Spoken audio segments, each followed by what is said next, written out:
We come now to the 9th visit, where we shall analyze the 9th principle of success, which is personal initiative. Personal initiative is the dynamo which starts the faculty of imagination into action, in the process of translating one's definite major purpose into its physical or financial equivalent. If you aim for success above mediocrity, you will need to learn to act on your own personal initiative, because your success is something which you must achieve for yourself without someone telling you what to do or how to do it. Incidentally, Cyrus H.K. Curtis, the former owner of the Saturday Evening Post and one of my collaborators in organizing the Science of Success philosophy, was responsible for a motto on personal initiative of such great importance that I want you to have it. Said he, "There are two kinds of men who never amount to much: those who cannot do as they are told, and those who can do nothing else." Of course, Mr. Curtis's implication is very clear. He implied that those who amount to something worthwhile in life are those who move on their own personal initiative without being told what to do or why they should do it. The men who stand out in the minds of the public as the greatest successes from the days of George Washington on to the present are those who chose their own occupation, business, or profession, and moved on their own personal initiative in achieving their purpose. And those who are getting ahead most rapidly today, no matter in what position they began, are those who promote themselves to a higher place in life by acting on their own personal initiative. The habit of personal initiative not only inspires one to move on his own responsibility, but it also influences him to carry through until he completes that which he undertakes in a manner pleasing to all concerned, because he knows that a winner never quits and a quitter never wins.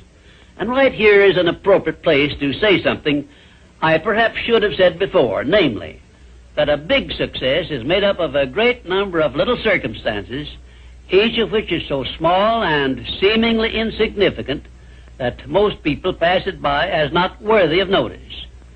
Some may think, for example, that the habit of personal initiative is unimportant, but we have only to take a look at the record of some of our greatest successes to recognize that personal initiative was an important factor without which they never would have achieved success. For example, no one told F.W. Woolworth to start a 5 and 10 cent store. The idea was his own. He acted on his own personal initiative in putting his idea into action, and to live to see it yield him a fortune well above $100 million. My distinguished business associate, W. Clement Stone, started his insurance business on his own personal initiative with an operating capital of only $100.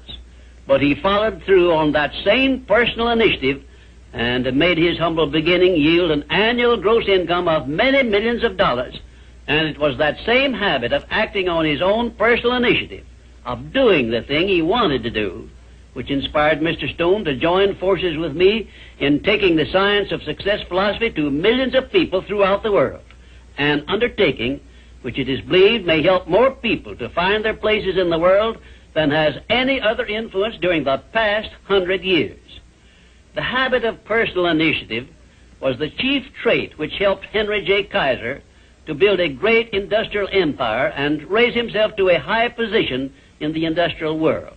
It was this trait of personal initiative which inspired Mr. Kaiser to pile up such an enormous record in the building of ships during World War II, despite the fact that he had never built ships before.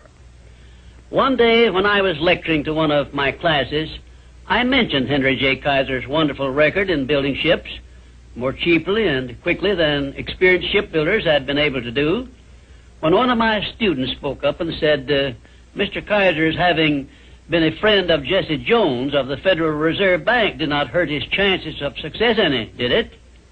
Well, for a moment it looked as if that question had placed me on a spot. But I soon recovered my composure and came back with this reply: no, his knowing Mr. Jones did not hurt his chances, but think of the thousands of industrialists, many of whom may also have known Mr. Jones, but did not use their personal initiative in getting his financial help. Personal initiative is one quality which inspires one to form friendships and to make contacts with people who can be of aid to them in times of need. It was my personal initiative which influenced Andrew Carnegie to give me an opportunity to organize the Science of Success philosophy. I now wish to give you an outline of the more important attributes of the person who has sufficient personal initiative to give him leadership in his chosen occupation. 1. First of all, the person who follows the habit of personal initiative has a definite major purpose in life and a plan for its attainment. 2. And a mastermind alliance with those whose help is essential in achieving his major purpose. 3. He has the necessary persistence and the will to win to carry him along when the going is hard and he meets with obstacles. 4. He makes decisions promptly when he has the necessary facts on which to base them and changes them slowly, if at all. 5. He follows the habit of doing more than he is paid for, and he does so in a pleasing, positive mental attitude. 6. He accepts full responsibility for everything he undertakes and never passes the buck when things go wrong. 7.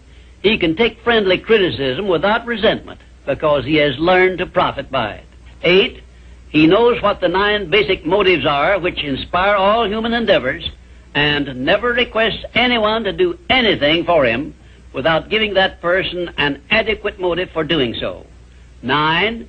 He never expresses an opinion about anything unless he has thought the subject through and is prepared to state how he came by his opinion. 10. He follows the habit of listening much and talking only when he has something to say which may benefit himself or others. 11. He has a well-developed sense of observation of small details and knows his job from the smallest detail to the greatest. 12. He never tells anyone to do anything without suggesting why it should be done and how it may be done best. 13. He follows the habit of concentrating his full attention on one thing at a time. 14. His mental attitude is positive at all times when he is in communication with other people. 15. If you ask him a question, he will give you a direct answer, even if he has to tell you he does not know the correct answer. 16.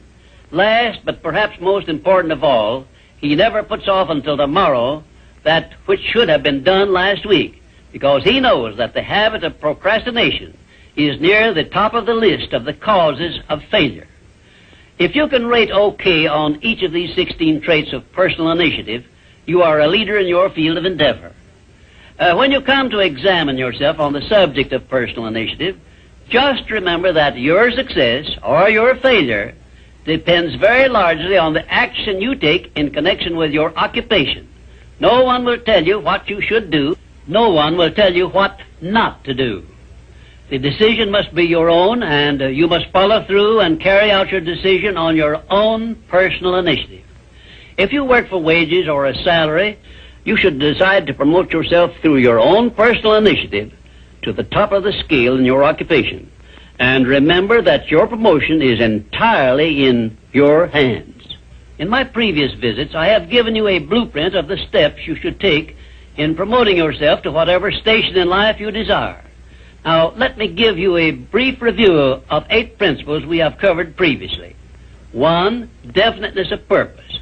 By now you should know what you want most from life, and you should have a plan for getting it. Here is the most important circumstance of your whole life where you must move on your own personal initiative because no one else can tell you what you should want most. 2. The mastermind principle. If you have not already formed a friendly alliance with those who can help you in attaining your major purpose in life, you should move on your own personal initiative and form this alliance at once. 3. Going the extra mile. This is a must if your major purpose is anything above mediocrity. 4. Applied faith. This is the principle which gives you power in carrying out your definite major purpose and all minor purposes. 5.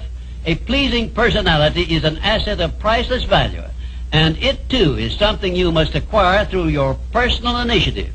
6. Self-discipline. The 6th principle of success is also something you acquire through your personal initiative. 7. A positive mental attitude, which is the most important of the 12 great riches of life, is also the product of your own personal initiative. 8. Enthusiasm is a state of mind which only you can generate through your personal initiative. You see, therefore, that personal initiative enters into every one of the success principles. And now, until our next visit, may I remind you that there are two types of people who never amount to anything. Those who will not do what they are told, and those who will do nothing else.